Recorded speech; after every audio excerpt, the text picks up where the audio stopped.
My specialty is primary care sports medicine, which basically involves non-surgical injuries related mostly to athletes. That includes both orthopedic type of injuries, such as sprains and strains and broken bones and that type of thing. But also with my particular training, it involves medical issues as well, which includes concussions and various other illnesses that are unique to the athlete. Well, here at Orlando Orthopaedic Center, we do manage and evaluate concussions.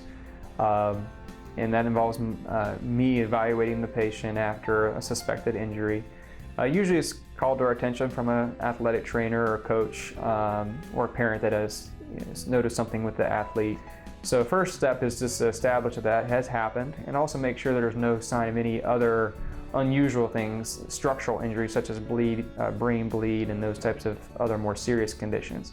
So once we rule out those other more serious conditions and establish that it's a concussion, then it's just a matter of taking the proper steps to gradually get back to play. As far as what we do to clear the athlete back, it essentially involves 3 steps. The first step is rest until the symptoms have resolved. So whatever their symptoms might be, whether it be headaches or dizziness or whatever, those symptoms need to completely resolve and they need to be back to normal before we consider the next step.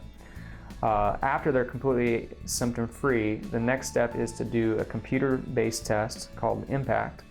The IMPACT test is a computer-given test that tests the athlete's ability to recall short-term memory, to process information. It basically tests the brain's ability to function and see how, if it's acting normally, essentially.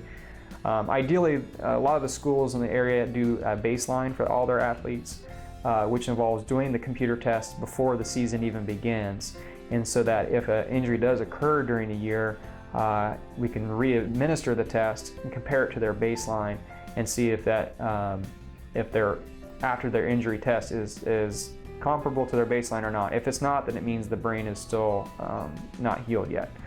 So the second step involves passing that test, essentially returning to baseline functioning as far as the brain function. And that gives us a great idea of how they're truly doing. You could be asymptomatic, but yet still not be, the test might show that you're not quite functioning like your baseline.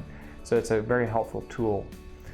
The third step, once you're asymptomatic and have passed the concussion test, then involves what we call a progression back to activity. And that's just a series of challenges, athletic challenges, usually under the guidance of an athletic trainer at the schools, where initially you start out with some light jogging, maybe then the next day you might do some sprinting or some light weightlifting, and eventually it progresses each day to a higher level of activity to challenge the body. Because sometimes the concussion symptoms will resolve, but once they start to exert themselves with some running and weightlifting, for instance, it will start to bring the symptoms back.